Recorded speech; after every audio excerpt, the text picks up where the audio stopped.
नाज़रीन, बहुत ही significant development हो रही हैं। जिस चीज का खदशा था, जो खौफ था सबको, वो बिल्कुल सच होना शुरू हो गया है। ये जंग सिर्फ रजीम चेंज के लिए नहीं थी, बल्कि ये जंग उन्हीं मकासद के लिए शुरू की गई है जिसके बारे में 90 की दहाई से बहुत सारे लोगों ने पेशनगोइयां कर रखी थी। लेकिन इस पूरे तनाव के बीच ईरान की जमीन पर एक ऐसा स्थान है जहां सब कुछ अलग दिखाई देता है। ऐसा लगता है मानो यहां किसी ने अदृश्य सुरक्षा कवच लगा दिया हो। ये जगह है चाबहार पोर्ट और आज की इस वीडियो में हम आपको बताएंगे कि जब पूरे क्षेत्र में तनाव चरम पर है तो आखिर क्यों इजराइल और अमेरिका जैसे देश भी इस पोर्ट से दूरी बनाए हुए हैं और क्यों कहा जा रहा है कि ये भारत का धाकड़ कवच बन चुका है। क्या अहमियत है चाबहार की इंडिया के लिए सेठी साहब? देखिए, इंडिया के लिए सेंट्रल एशिया अफगानिस्तान पहुंचना पॉसिबल नहीं है बिकॉज ऑफ पाकिस्तान। रास्ते में हम खड़े हैं जी। इंडिया चाहता है कि उसका इन्फ्लुएंस अफगानिस्तान सेंट्रल एशिया में हो। मुझे एक चीज़ बताएं, हमारे लिए जो मसला फंस गया, देखें अगर हम माजी देखें, सऊदी अरेबिया ने हमेशा हमें हर कड़े वक्त में हमारी मदद की, चाहे वो ऑयल है, चाहे वो जंग है, चाहे वो क्रेडिट के मामलात हैं, पैसे देने हैं। ईरान ने हमेशा इंडिया के साथ बड़ी मदद की। और अब प्रॉब्लम यह है कि वॉशिंगटन पोस्ट में खबर चलती है।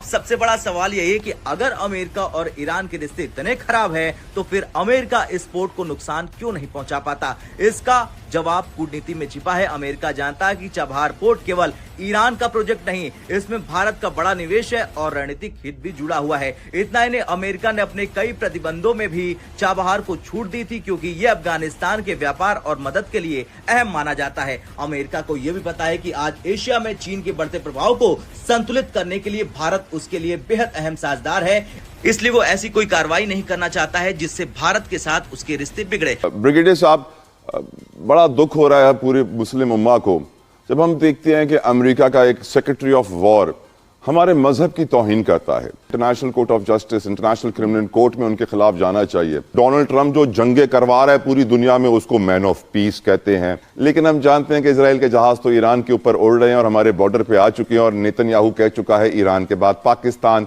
क्या वजह है हम इतने कमजोर पड़ गए as Muslims, as a nation? Brigadier साहब, अब बात करते हैं दोस्त इजराइल की। इजराइल और ईरान के बीच दुश्मनी किसी से छिपी नहीं है। दोनों देशों के बीच लंबे समय से तनाव है, लेकिन इसके बावजूद चाबहार पोर्ट को लेकर इजराइल बेहद सावधानी बरतता दिखाई देता है। इसकी एक बड़ी वजह है भारत और इजराइल की मजबूत रणनीतिक साझेदारी। दोनों देशों के बीच रक्षा, तकनीक और खुफिया सहयोग काफी गहरा है। ऐसे में इजराइल भी ये समझता है कि भारत के निवेश वाले इलाके को नुकसान पहुंचाना उसके लिए सही कदम नहीं होगा। भारत जो है वो खित्ते में अपनी बालादस्ती चाहता है। बालादस्ती में रुकावट पाकिस्तान है, जिसके साथ सऊदीया और इजिप्ट भी खड़े हैं। अब क्या समझते हैं कि पाक अफगान की जो ये जंग है, इसमें भारत कभी खुलकर सामने आने की कोशिश करेगा?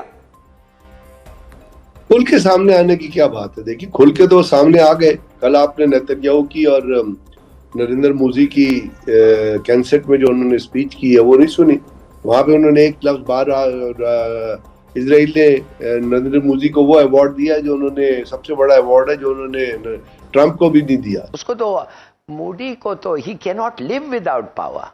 जैसे नेतन्याहू खुद एक जेनोसाइड के लिए उसका एक वारंट है, he can not live without power. और मुझे तो ऐसा लगता है कि ट्रंप जो है वो भी इन ड्यू कॉज पता चल जाएगा कि वो भी पावर के बारे में नहीं। तो देखिए, बात असल ये है, देखिए, आई एम नॉट, प्लीज मत समझिए कि मैं मरना नहीं चाहता, कोई आदमी मरना नहीं चाहता।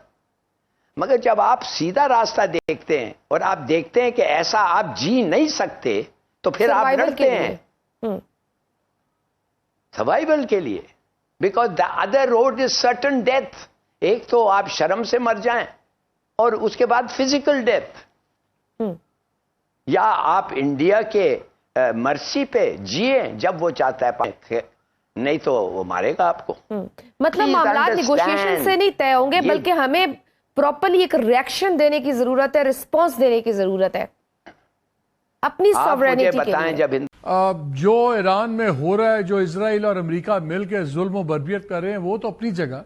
ये बताएं, पाकिस्तान के अंदर 25 से 30 लोग मारे गए, कराची में और दूसरे शहरों में।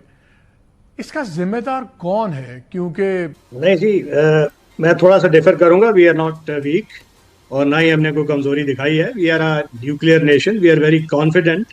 हमारा और ईरान में कोई मुमासलत नहीं है, ना फॉरेन पॉलिसी में, ना हमारी जौहरी सलाहियत में, और ना दीगर जो हमारे elements of national power potential है। और हम सिक्योर हैं अपनी कैपेबिलिटीज़ में। और फॉरेन पॉलिसी वाइज भी आई थिंक पाकिस्तान वो उन गिने चुने ममालिक में से है जिसने बड़ा मौसर अंदाज में इसको कंडेम किया है। और अगर प्राइम मिनिस्टर की आपने स्टेटमेंट सुनी है तो वो ऑन रिकॉर्ड है having condemned this Israeli attack. उस स्टेटमेंट में आपको इजराइल का वर्ड यूज हुआ था नजर आया ब्रिगेडियर साहब? जी जी बिल्कुल, मैं आपके साथ शेयर कर सकता हूँ subsequently to get the details. और जो तौहीन मजहब हुई है, जो सेक्रेटरी ऑफ वॉर ये कह रहे हैं, जिसके लिए थॉमस कीथ साहब ने ट्वीट किया, ये अमेरिकन ऐसा ट्वीट कर रहे हैं, वो कहते हैं American secretary of war openly insults Islam, declaring that regimes that believe in Islamic prophetic illusions cannot possess nuclear weapons। अब ये दुनिया के क्रिश्चियंस ये बात कर रहे हैं कि ये सेक्रेटरी ऑफ वॉर इस्लाम की तौहीन कैसे कर सकता है। ब्रिगेडियर साहब, आप क्यों नहीं ये बात कर रहे हैं? देखिए, इसको देखना पड़ेगा। और ये तो किसी भी मौजूद माशरे में ऐसी चीज उसको इजाजत। सर, मुसलमानों ने अभी तक इसको देखा भी नहीं है, इस बात का अफसोस नहीं करूं मैं आपसे सर। नमस्कार दोस्तों, जय हिंद। दोस्तों, आपको देखने को मिल रहा है कि किस तरह से एक तरफ जहां इजराइल और अमेरिका मिलकर ईरान के हर उस कोने में बम बरसा रहे हैं जहां पर उनकी कई एसेट रखे हुए हैं, लेकिन उस पूरे इलाके में एक ऐसी जगह है जहां पर उन दोनों ने अभी तक एक भी बम नहीं गिराए, क्योंकि उनको पता है कि ये जगह सिर्फ ईरान की नहीं बल्कि भारत का भी है।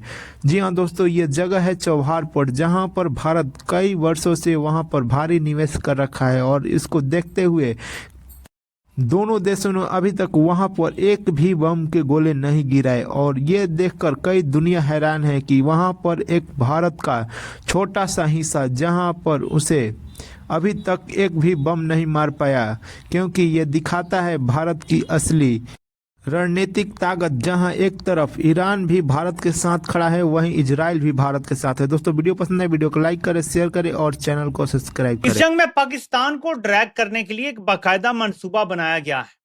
इसमें जर्नैल किस हद तक शामिल है मंसूबे में, ये आने वाला वक्त हमें बताएगा। लेकिन मैं आपको मंसूबा बता देता हूं कि पाकिस्तान को इस जंग में ड्रैग करने का मंसूबा कैसे बना। नाज़रीन, पाकिस्तान सऊदी अरब से मुआहदा करता है और मुआहदा ये होता है कि एक पर हमला दूसरे पर हमला तस्वुर होगा।